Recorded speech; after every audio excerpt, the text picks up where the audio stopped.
World News in 5. Right now.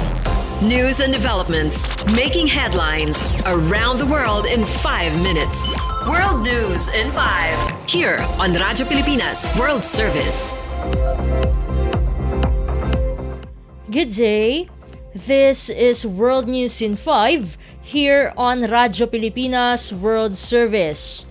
UNICEF representative to Myanmar, Marco Luigi Corsi, expressed the profound sorry of the United Nations at the loss of life caused by Friday's 7.7 and 6.4 magnitude quakes, with death toll rising to around 2,000.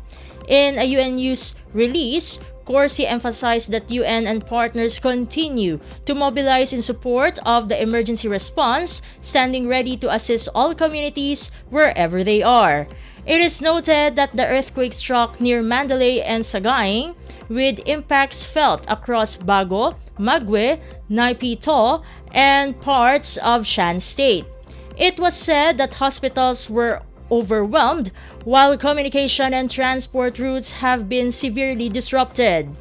UN facilitated rescue teams from around 20 countries, including dogs, paramedics, and medical supplies, supported by millions of dollars in aid, continue to arrive in Myanmar.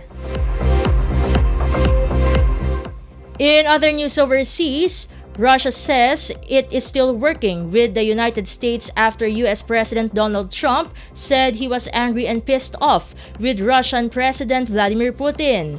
The BBC reported that in its first response to Trump's criticism of his Russian counterpart, the Kremlin tried to play down the tensions between the two leaders. Kremlin spokesperson Dmitry Peskov said there were no plans for a call between Putin and Trump this week, but that Putin is open to one if necessary.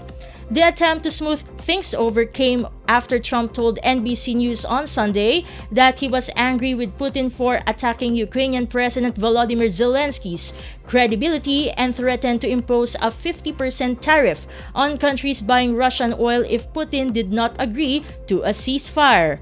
US and Russian officials have been in talks for several weeks to try to reach a deal to end the war in Ukraine, during which Trump has often criticized Zelensky but not Putin. And finally, French National Rally Group President Marine Le Pen has been banned from running for political office for 5 years after being found guilty of embezzling European Union funds, which banned her from running in the 2027 presidential race. The CNN reported that a Paris court also handed Le Pen a 4-year prison sentence with 2 years suspended to be served under house arrest and a €100,000 fine. Le Pen will file an appeal according to her lawyer. The National Rally Group was also ordered to pay €2 million in fines for the €4.1 million that was accused of embezzling. It is noted that Le Pen slammed the ruling as a purely political decision during an appearance on French television. And that concludes today's edition of World News in 5. For Radyo Pilipinas World Service, this has been Steph, Vicente. Good day and stay safe, everyone. World News in 5. Right now. News and developments making headlines around the world in 5 minutes. World News in 5. Here on Radyo Pilipinas World Service.